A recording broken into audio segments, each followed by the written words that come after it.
11th in the nation. Am I correct on that? That's right. So I should tell you a little bit about this league.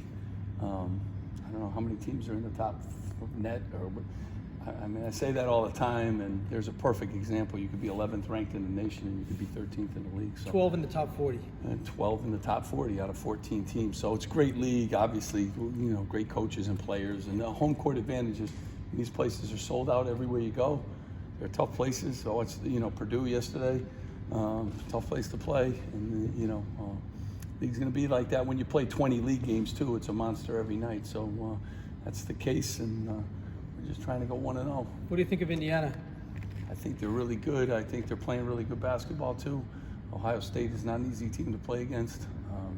Coming on two good wins, Northwestern, Indiana. They got the two big guys inside, Devontae Green. They got some guards, Al Durham. I love them. High energy, athletic, rebounding, post-up team. So very, very good post-up team. We haven't played one of those in a while.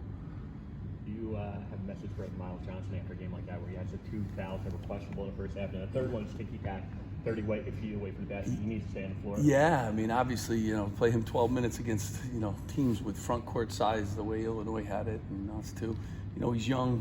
You got to stay out of it. You're going to get a couple questionable ones. That's how it is. Got to stay off those bad ones. You can't get the reach in. You can't, because a couple of those others could have been 50-50.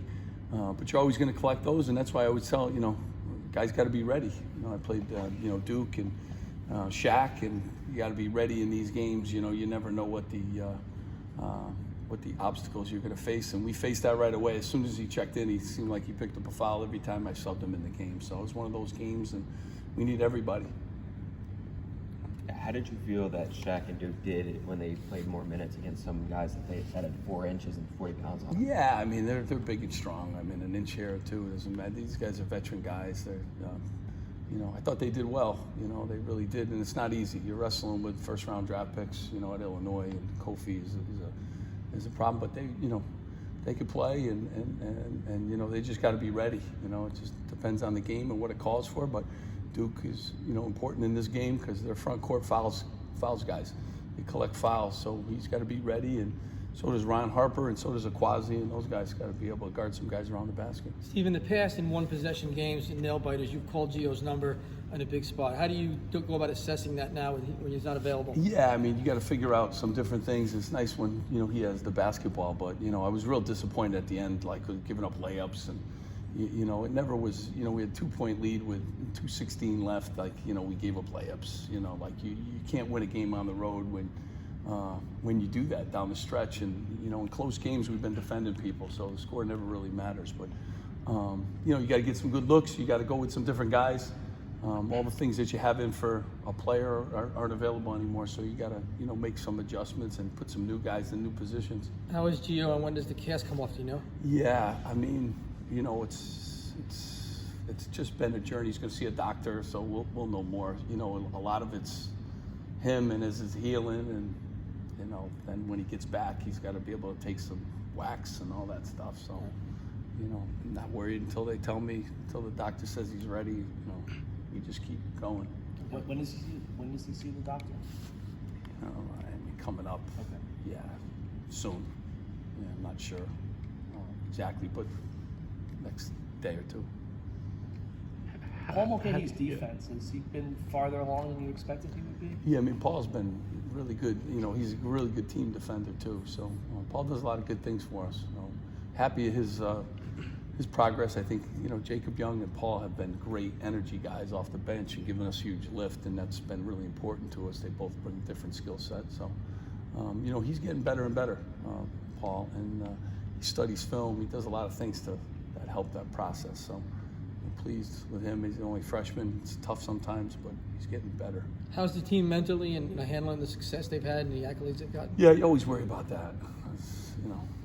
They're on the phones a lot, and just trying to, we're picked 12th, so just trying to keep them focused on the stuff that's really important, and just being ready to play against Indiana. We got a huge journey here, and against all ranked and good teams, so try to eliminate some of that. So far down the road, got to just keep playing good basketball, play together, and play hard. This league is humbling and hard, and if you get too far down the road, you're really in trouble. So I hope they're putting their phones down. I try to tell them that all the time. The phones never help them make a jump shot, and they never help them prepare for the game, and they never help them play defense. So they really don't do a lot other than distract your mind from the focus that you need to have. Do you sense that the message is getting through to them? Yeah, I mean, we're just so young, Right. So can't control the phones, but hopefully they're listening to the guys that have been through it a while, myself, our staff, and know what the journey is, and the journey's not over until the end of the year. So we'll see. Steve, not that you're a dinosaur, but when you played back in UConn days, cell phones, internet, and all that type of stuff, you didn't have those distractions. How did you get through it back then? And through yeah, I mean, I don't feel excited for the guys. I think this is a hurdle that I know how it was without them. Yeah. They don't know that. I used to just have to worry about Coach Calhoun, and I say this all the time. My mom would say, "Great game, no matter how I played." And Coach Calhoun, one guy to please. Now there's so much other things that don't matter. Like, I just wish they could help them more, but they can't. Just take your mind away and thinking about things that you shouldn't. But they've never known life without them, so I know what it was like without them and with them. So I'm a little different in that way.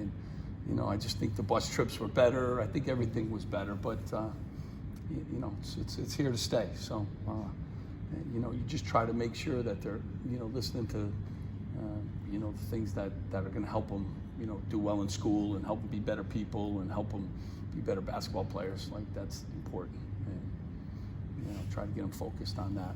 Steve, have you heard from Calhoun lately? He just had a milestone win, I He's think. the best. Yeah, I talked to him the other day, right after the Penn State game. So 900 wins.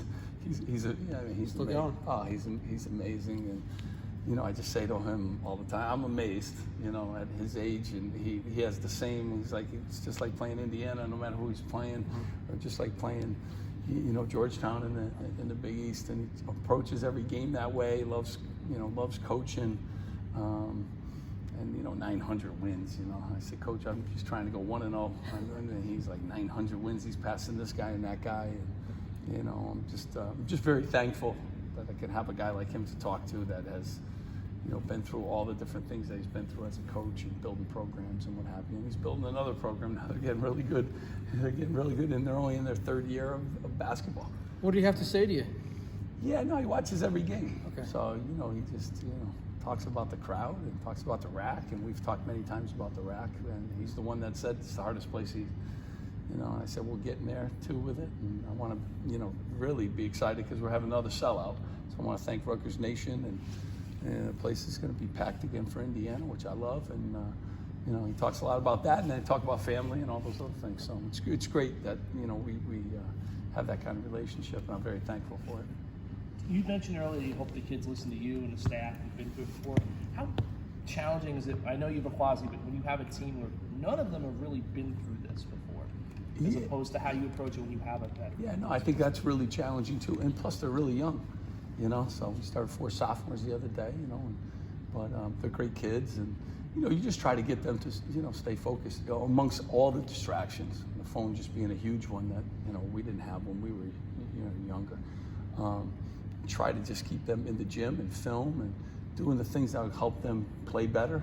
It's not always the words that people are saying to make you play. No, it's the work that you put in that's going to make you play better. And it's the focus that you have on film and the details that are going to make you better. And staying healthy too. I think the phones keep them away from sleeping too. And that's a big part of it too. You got to get your rest. You got to take care of your body. I mean, Miles is coming down the hall right now, and he's got to run up and down with some big lumber on, in the Indiana game. So your body's got to, and you got to get that rest too. So that's a part that I think phone takes away from that too. So I think that's an important part of what they have to deal with that, they have to deal with. More in the Indiana game, you've had a lot of early turnovers building up in the first half, and you got this kid Finney that has like 2 steals a game. How do you go about cutting down the turnovers? Yeah, I mean, we had 11 the other day. Like, you're gonna have turnovers. Ron had an unusual day, but now he's number 1 on the scouting report without Gio being around. That hasn't been, as big. You like to have 0 turnovers, but that's not who we are. I let them play a little bit, but you know, you got to just take care of the basketball, be more locked in, you know, better ball movement, better spacing, all those kind of things. But we've had games where we've done great, you know, handling the ball. I got a lot of ball handlers too, so I put the ball in a lot of people's hands, so guys have chances to turn the ball over. But you know, we got to rebound and defend against these guys. We got to do a great job of running the floor, and you know, we're excited. We're excited the rack's going to be packed, and you know, excited where our program is, and try to get some guys healthy, and you know, we'll continue this journey. Okay. Thanks a lot. Appreciate you guys coming.